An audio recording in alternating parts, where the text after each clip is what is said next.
Malo soifua manuia le mamalo le tātou atunuu i le nei tūlao le atawharaile, aso lua se te malua whelua lua.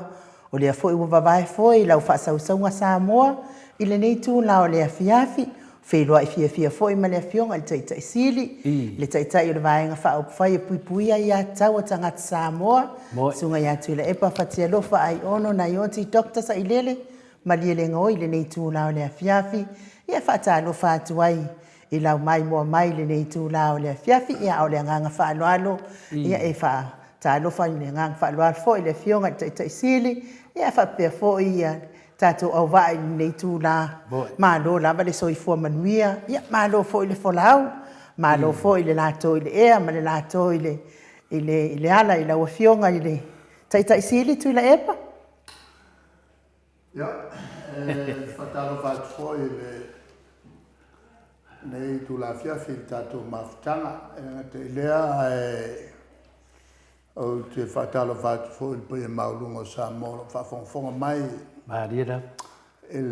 nei pol kalame o le ruefelo inga nei tu la fiafi o lea ua whatu a ua mai le headquarters o le tiolo o le tuai ia proclame ma le TV. Mai o se temi whapenei. O mantuai le poti na umaua na utonu atu ia se tina ma se whanau. I nei ulewa, whatua titala le tātou airport phone e whale tan pasese o ye nei. Na whanonga rea whapea le tamaititi lontina a woi. A woi le tātou Opera House le utumai. Wa mafuono o talano atu le tūlea. O lea o te whapea il talano mai Samoa. Ele ngai ka mai ke le fongi whapea. E tau wau tilo mai o rua. Na mai ata whapea o tilo ia. A le lau whatua wa ai le me tele. O le watu o tua. E o mo tilo atu reflection le sau il whaata. E sal manei o tatia mai o. O Opera House. Leu ia ilo tua. Male awala papatele ua mea o Sydney. Ia male feo solo mai o la va tele ma va. Au te maofai. Ele ma fai ona tu lu office nei taftafa. O le Sydney apa mo tilo tia o. Ai o le wingale o mato mai o. Ia mai matu kilo nei me e se matu fatane ka ma nei me ia wale mo e tatou me tele fatela pa wale me tele te fai tuai e ke le akula ma ko Opera House lai o ia pati mai lu se va pesina tala ole mafuanga o tatou felo ia fatu petope nei tu la fiafi. Fatu a maua le solulu ia lo visa. Ia fa pena fo i maleli i satini le mate malanga mai. Ma diela. Ole ia fo e te tolu ai na mai le mafenga malanga. Ole molmeo le Alfono tanga. E matau upu tau le kalesia kerusiano ma tulanga o le sao e la tu televou le la e valau di mai ai o tonga te fiti o tatou o la le fai masui ia mai si foi o le o tilo atu tale a fole lima e pe a fole fitu la fia finei ia le lua e felo inga la sole nei Ia an faso solo tuile tai au. Ia whaiela si o te mai sao. O nao te mai mea o mwhaia ni taimi o leo toi. Ia au maloa. Ia no toi ti ele valele ma toi o ma le sunga le sa tingi. Ila songa fua. Ele le sao tua nei, le valele leo ele valele le sao tu nei. Le sao tua nei ia pia. Pela le maranga mai sa ma oso mai i au kilani.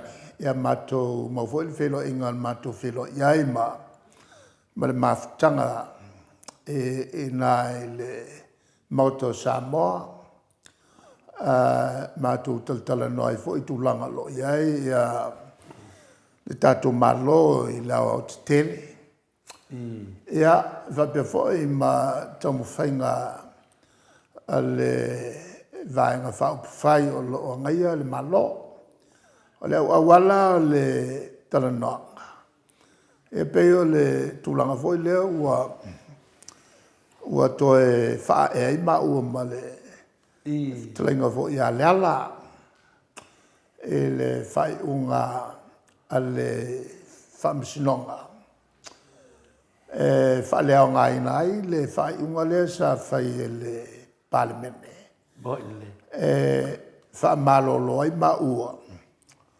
Mo se vai taimi se i e saso. O lona winga le mea. Wha upu se situ. Ia, po le luas fulu, po le tolos fulu, po le selau tausanga. Le winga na le upu se i ai saso. E le talwhenga ila ma le tulafono. Ia ma le mafuanga vole nana matou a vea ili mta upune nei e le whamsinonga. Le ua tau matou atu tusa ua wha ia whamsinonga. Ua manu malo ai le HRPP. Whaasanga i le whongwhtalai ma le malo wa mea whai e le whongwhtalai. Ia olai whai lunga le tūlanga fo i le whaavaenga. Ia malmafuanga fo le nai a vei pele matou so soani e le whongwhtalai. Ia tom whai o na tutu mau i lona tūlanga le tutu tasi. Ma o se tua lalo o se so soani fo i le fionga i le whongwhtalai. O le angangala vaia e tu mau le manatu ai aini tūlanga o matou i loai.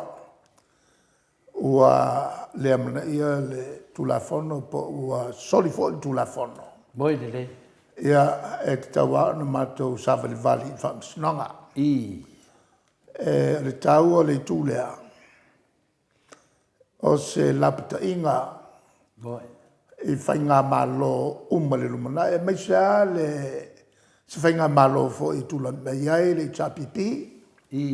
Ina ia tautua nā pia malatou le anava o le atua e whaavaeni malo Samoa. Mai e leo ngatasi ma tātou teltununga. Ia le tau pia o le suafo le atua e mai se o le amata mea whai umea so se fono al palimene. A mata lava ma whai. E le wha maulalo i lumo le atua ma te talo mo o ana wha manuianga. Ia maua pea le tō wha manino ma le tō wha le atua. Wha foi ai lo tātou malo e tu la fono mtonu whai. E wha ponga iai le tātou palimene o le malo tuto tasi o Samoa. Ia mai le autu o le matou fo i tamu whai. O se lapta inga i whainga malo le HRPP lumana. E na i tautua nā. ma whainga, mō whainga malo umalava. Ale chapi pi lumanai aua ne I whaiani winga. E whapei o na matawina le teimile nei. O le soli o tulafono. Al tatu malo. Mai a tatu talanolo I le tulanga. I le ngana Peritania o le rule of law. In ia whatu mau. Le rule of law. O lona winga. E lua vaenga te tele o le tatu te talanoi.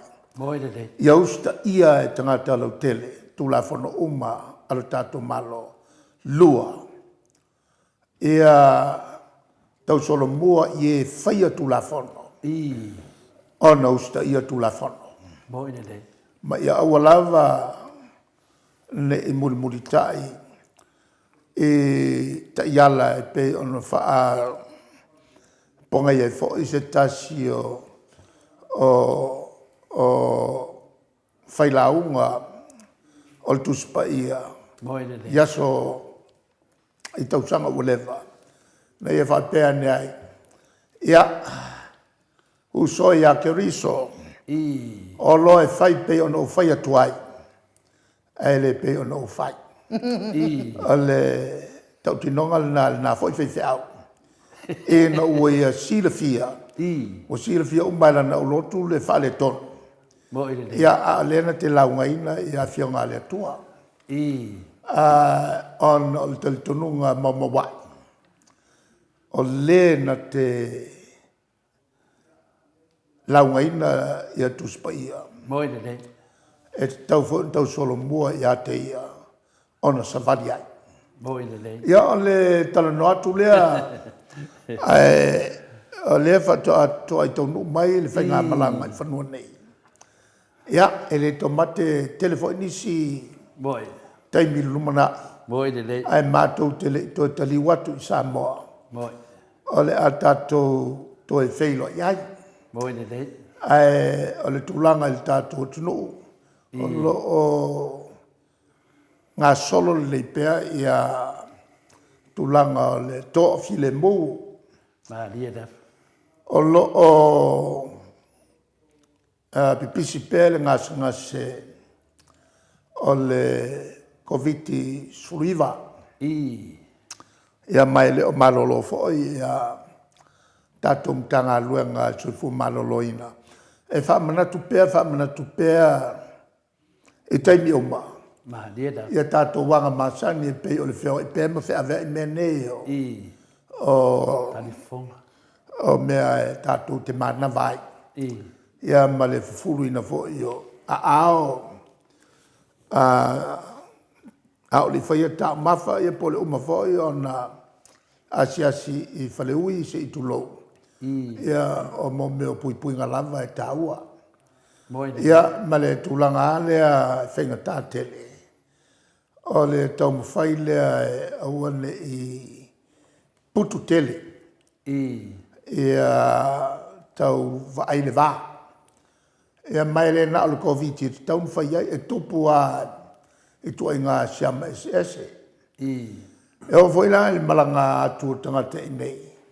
O pe o I nei mo New Zealand. Ia le fo I woso I fo I le si wha mai fau le o le monkeypox e pole aia. Ia wa mea whapea e tupulo I nei. Ia e o tua I Samoa. Ia on ngalungalu. Ia on o le tūlanga o tātou whimalanga ina.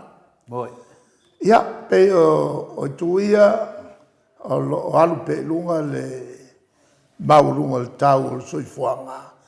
I le alu lunga o le tau o pensini. Ia ele ngata I lea tusa ua whaluaina pe sili atu fōi. Ia le sitanga o lo umma I Samoa.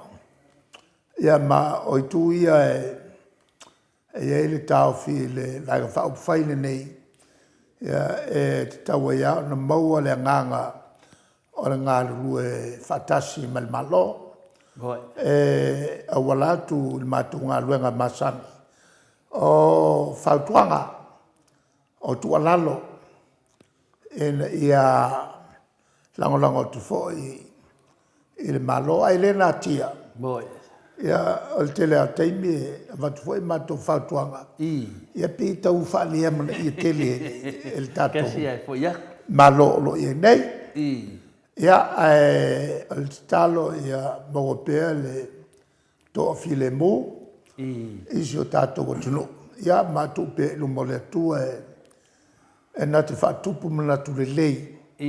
Ta i o Samoa ia mawapea le vafia loa e mal fialfane.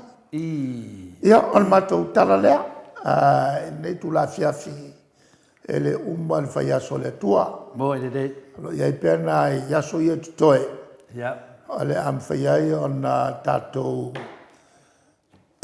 tala noa.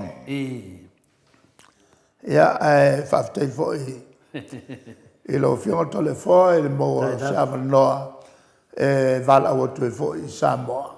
Ia mamatu o maia ni nai fa mana manga. O mata upu tula i mai tupu ai le langa langa fo o finangalo. Mo ele dei. Australia nei. On ai le mele tupu pi wa fau nei mea mo le. O le fai o se whamtalanga. Pe pelo le mafau se tulo. Ia, ma mai lunga o penga te whai langi. Ia, na ia wano pu whapenei. Ia, po le wala o te fo i Samoa. E whai ai o na matou whaasau sa oa nisi o mataupu. O lo whaatupu e pere vivesi. Ia tātou aenga, ia tātou tunu usale masani ai. Ia, ai ona ua pau ni aso ua te tala mai fafo le te Apollo. Sa loka mau se oli la tasina me fai le tatu tua. E fai ma te tala mai le tama le sau fafo. O Lusfelo ia po sa tani vo ia lesi ona ingoa. Ke le ingoa kama. No ke no fisa ngai ngoa. Ia. A makale la di songa ingo.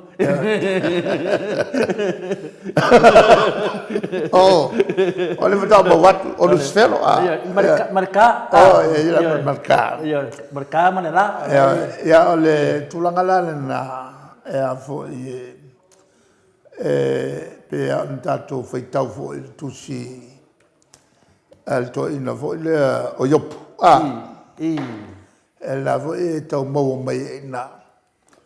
Ia wingo o la tau nei fa tupu fa vives. Le ana felo ele atua ma ia male au pa ia vo ia maudo koe masaka. Ana sili le atua o fea fo i te osa mai ai. Ma to vol tali satan. Sa au fea lo ruai.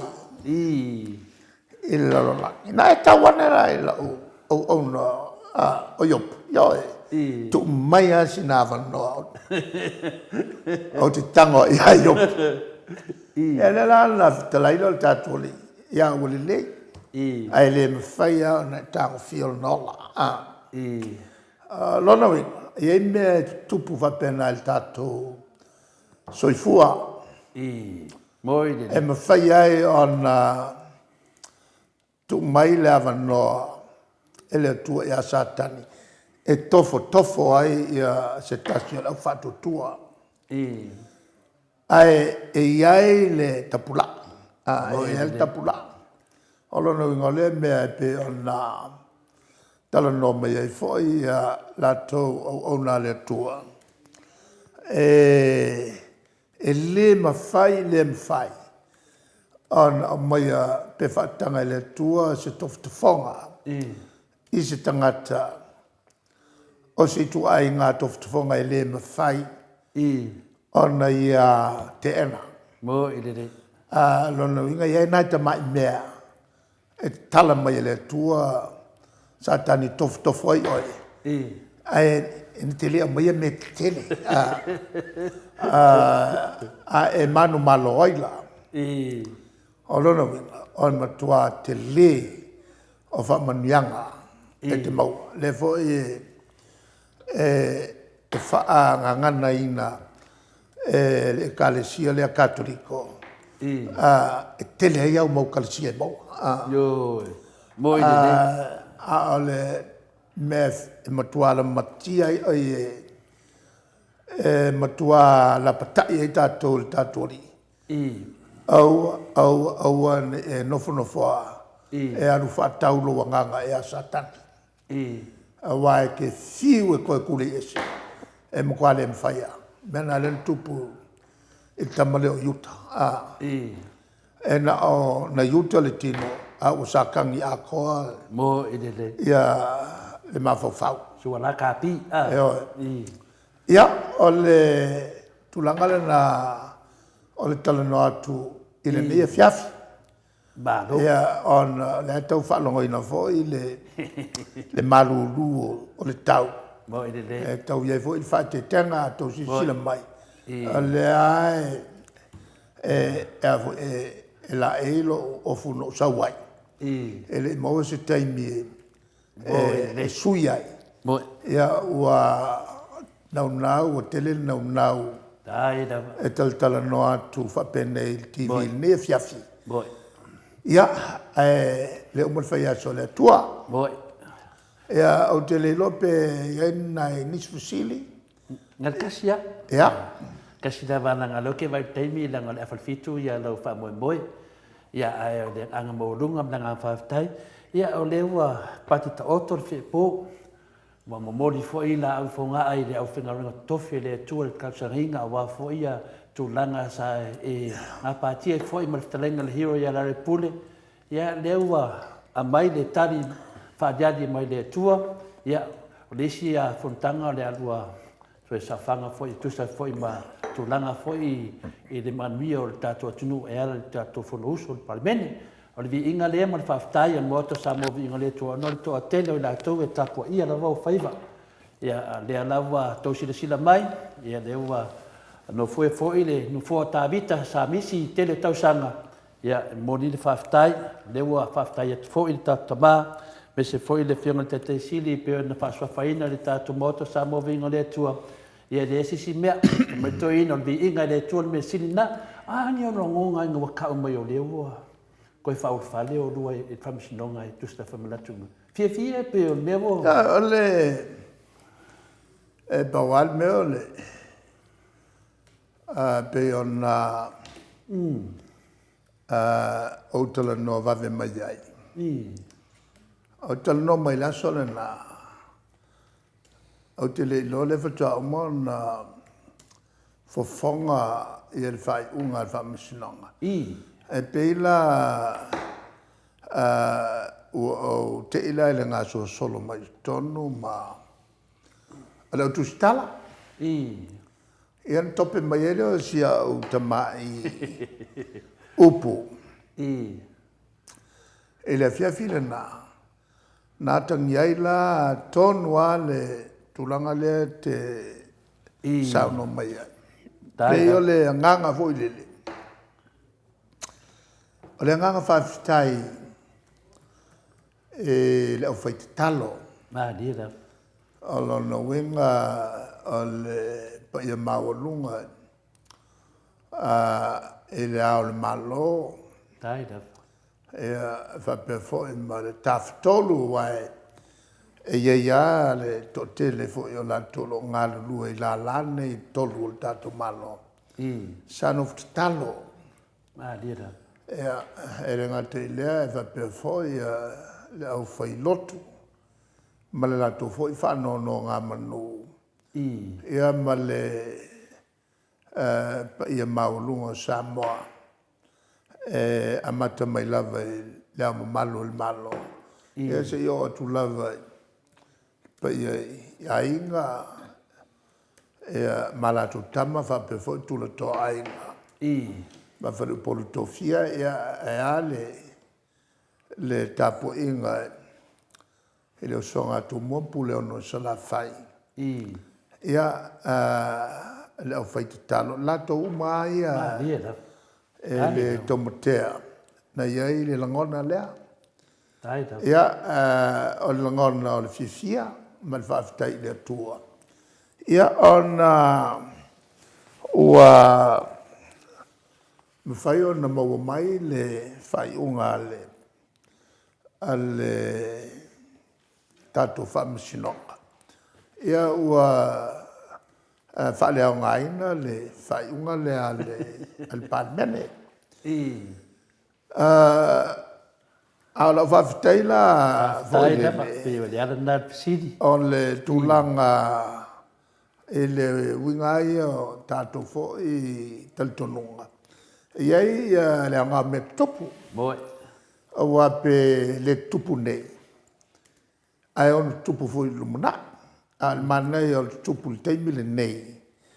O lea mau pesi malosi. Ia i mātou nei o le usulo fai pule. O le vaenga whai o le tapipi. E mawhai o na mātou lau iliwina ia le mata aupu. Ma le tonu loa te tauloa o na fō le mata aupu lea. Le fō tau na fō ai. Ma le tali tonunga anga le langafo i teimini nei. Hili lo fai pēsi si whainga malo le tapipi lumana. E tūlai mai whai. Pele o le fast. Whai le tapipi. O se langona le lei. Maumana tu le lei. Mai loa ai whale tonu fo i o ia mea na whai nei. Ia wane i whai le tapipi pe awa pe le fina ngalo le atua to e lafu mai fo i le tiute e to e tūlai le tapipi si whainga malo lumana. Ai o se e le tamatea si tūlanga whawhiawhia loto le tātou tinu atoa. O le fo i wa to e langi fo i ma salalau fo dunga le ea e a lusifelo lea kapi, wa lusifelo ngā o malosi nena ngā lusifelo kapi. O lea mwhai mai o lea siu siu. Ngā musu lai seu langa leke sa ungi le. Fo i a wā fo i a le whongkanga ka ua ngai sau iai. A pi o ka longo ngā whangongoa. E o kiri whanongoa sau se siu siu. O le siu siu lai whai mai. O le wa koe wha fo i palimenge. Ke le malama la ia la kapi. Le sunga ia lusifelo la kapi. Se i whaidua si nau tala lea. E ei le tūlanga whaitetea il palimene. Ano il palimene ai lala na e whaingoa i o le whono au whaitula whono. O le whono sili lea e tautaia le whausia tula whono e no nofo file muai le atunu atoa. E tau ona e pea no tau o i tonu a amata me mai ai le rule of law, le whatau o le rule of law. E tau solo mua i e whauina tula whono. Ona usta ia tula whono ia. Awa e tau solo mulo i ala tonta lepe tula whono. Le alale me e tau sia i fuele atunu. Ia ka lepe umalofo e tangata le atunu. Ia tula whono tula i mai lole le state of anarchy. O le tūlanga ua le koe ola se si kula whongo. Ua ola wha me ola. Ia tangata o le atunu. La lana tau telea le tūlea. Ia i lātou pe e māmā. Ia i lātou le whataua. O le ngā ioinga matiuti tau ave le tāwhatolu. Ia i tūte o le pule whatonu. O le palimele mal kapeneta. Ia i tūte o le palimene. O le whongwhitalai. Ma whai pule umale sa whai tonu o le palimene. E fo ili tūte o le whamsinsili ma whamasinonga e whatino. E na ia whaia lato whai unga ma le amio tonu. Le winga le amio tonu. Le winga le amio tonu. A whaia iai so pi tanga. I se mata upu soso ese. A we te whaia ia ni whai unga. E ngata la i tonu o le MAOTA.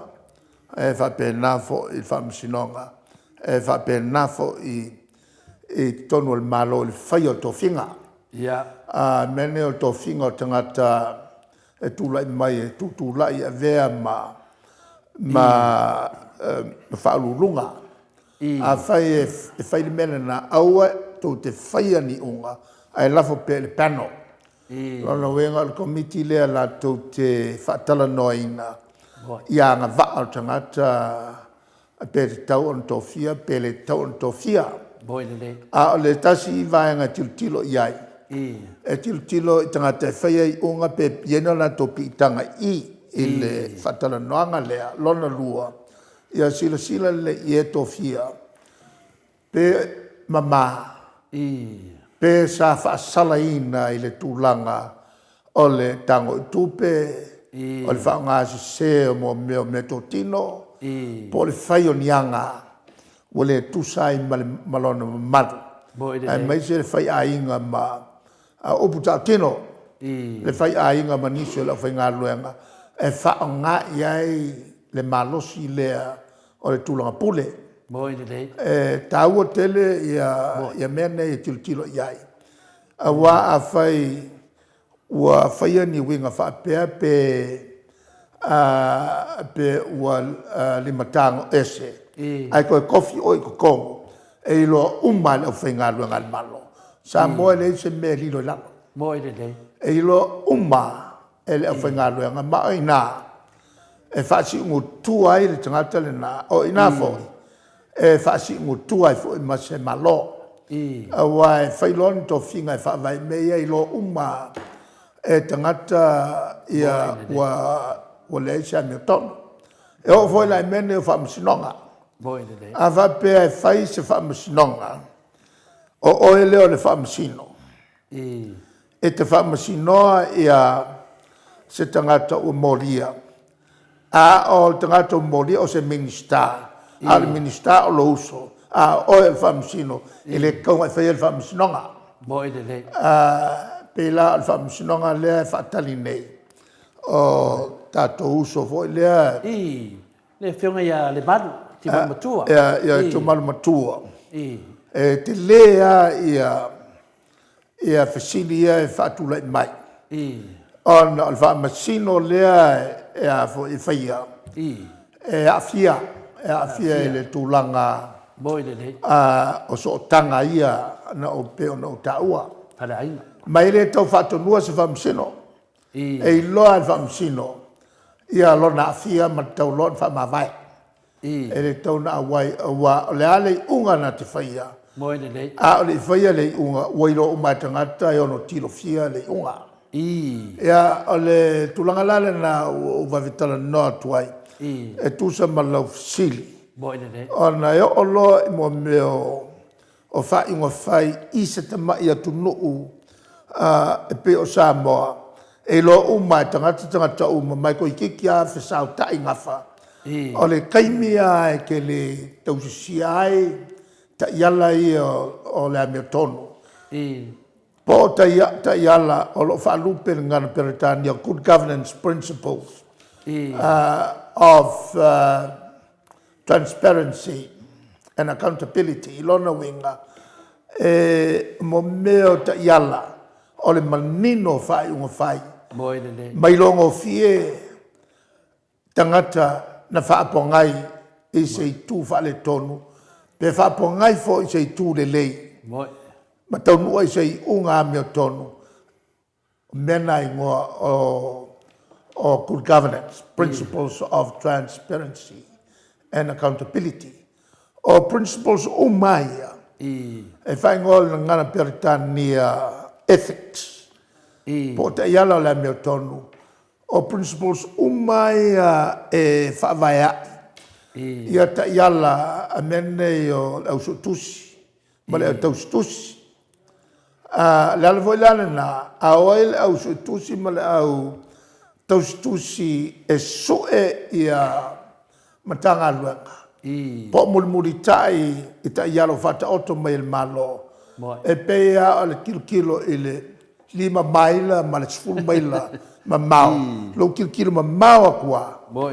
E le me pi o la e whai. O leo te tala noa I le nauna lau tele. Le tala noa I le nauna lau tele. O le tūlanga o mo meo principles of transparency and accountability Le ta ui tu tono le upu e tasi. Good governance po o whainga malo le lei. Le whaafoe ai le malo Australia, whaafoe ai le malo New Zealand, whaafoe ai le malo Amerika, whaafoe ai le malo Beltania. O ta iala umana, la fo e tau whaita atu e whaafoe ai le malo Samoa. Mai Elena Tia, o mata upu umanei, o mata upu ta iala, o le whaatino ina o ngā luenga. Na mafua o no o atu ia i tātou. O tātou tangata ua malama lama i mea whaapea. Nā o ina e fo i o tātou tangata i mea tau pūlenga malo. Mata iala e te tau in whai. Tu mai foi la il fa Samoa. O le fo i iai i a ta iala e tū manganu o Samoa i fono matai. E tai pe o le mene a whaata oto ta iala e fono le nu o na whaatonu leo tauri lea e le me whai. E le ngata lai na uman whaatonu tauri lea o la tūna o le malosi o le nu. Ai kofi fo i la tu e koe siaki mei nga whai e kauri lea. Follow up ma le delegation of powers. O mo meo assistance umanei. O le foi fatino ai ia ngā luenga ale no. Ia alua se singa. Ma toi fesilingia e le taimi e fono ai le no. Pena fatino me ia na fatonu e fai. A le fakingolo ia le vaenga a falupe la tunga luenga lea. O le tong sala. O le whaamusinonga na i le whaapelitania. E iai ma le vaenga e vae sala, whai e tamali. O le vavae o le sala, kuku i fo i lalo pol kuku i lunga. O le equivalent po o tūlanga whaafsanga i le whaapelitania. O le whaamusinonga o tālsanga. O loro winga, o le lama iai tu tonu, o whai ngā nuu o Samoa. Ia le tūlanga o le whaangai o inga o mata upu nei o le transparency and accountability. I le whaatinonga o tātou fo i pulenga whaale nuu. Ena ua surface ma ilunga mene o good governance. I le tausanga ea whiwisa lau iwa lima. Na matai on o whaalongo, whaapunga ia whaaperetani o good governance. Sa whesini mai ai ia le tele tūstala ia mātou tai o malo. O lalo tō tāuwhi. Wa whaunga i mea. O le furu tu e watu e palange kasi ala ukala. Wa le van whai sa mo mena. Wa le van whai nu itua. Me leo le whata oto ta iala o ati na maawala kurikuri loia ki nga ia to make sure they are being implemented. Na e tali tonu ina lai whaking o me ia. Ai ale ai loa. Whasala loa. E ai.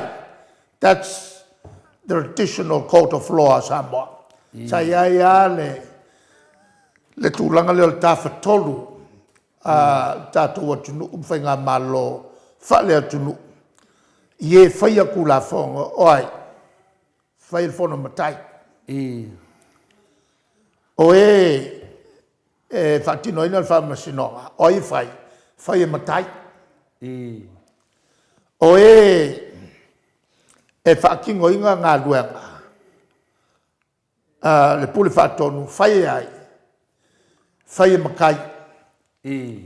Ai whaatino e kaurile. O lono winga. O lea iai ia awithi ia. Whatino ai ngā luenga palang. O le fo i whatino ai tātou. Tū mā tātou wanga i whanua. Ia, o le whamtalanga na pupu ui le nei. Afiafi. O vai aku la ukuai i le maku whong. Ia le nei. O toa kele na wale wanga le dunga i pena whailangi. Whamalo le malanga manguia. Pauanga. Ia. O le nganga fia me nganga whawhikai o ngā wa le pangala whakari, ia si e saungo kasi o kia, i lea lawa mai anga e saungo, ia le wa malie fole loko, wa malie fole loko, e mongi le e le uma ia whai aso ale ri, ia e ka ua ke le langa wa le manga po ia o whaiva, ia le ua whakingo foi kulanga mga onga MAOTA Samoa VIIGA le tua mo le koe whawhakaira whionga kai siri, salo foi de sia so kai au, langa lele lava lo marolonga, ia kako au whafonga, ia whamaruru aku foi, ka whamaruru aku, ia ongore ko inga i lava sanga marolonga, ka ngu malva lele, ka ngu malonga i le MAOTA, ia whapenga foi, whakari manang whongkanga ngere awharwhitu, ia au whiwhsile kwa ko inga ua lava le po lea, ia, pe isia o ngā ni whongkanga ia rui mo le akungu pe lea. Tam tau pula na mo lese ta fontang pawale mea. Mai maue pe ana whapea e aho e te wala au i se va i e whio ai mai. E so solo mai kua whale i kāku whio sofia i lunga.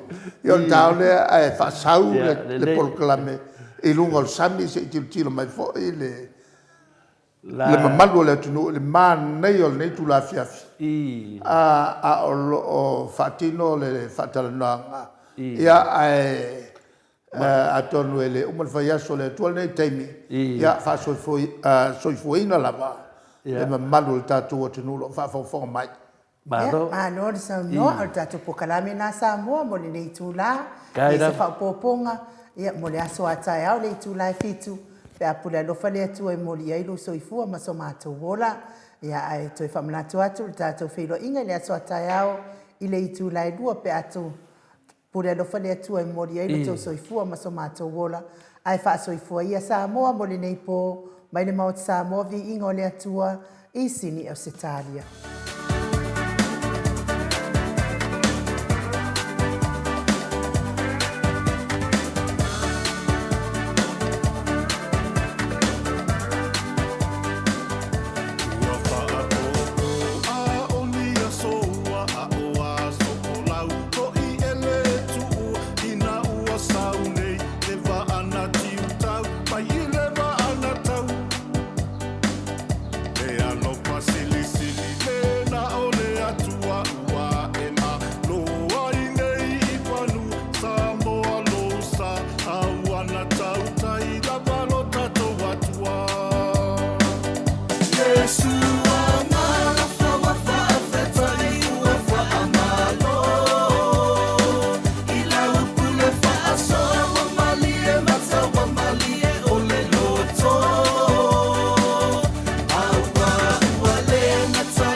Tuilaepa Sailele o manuia na e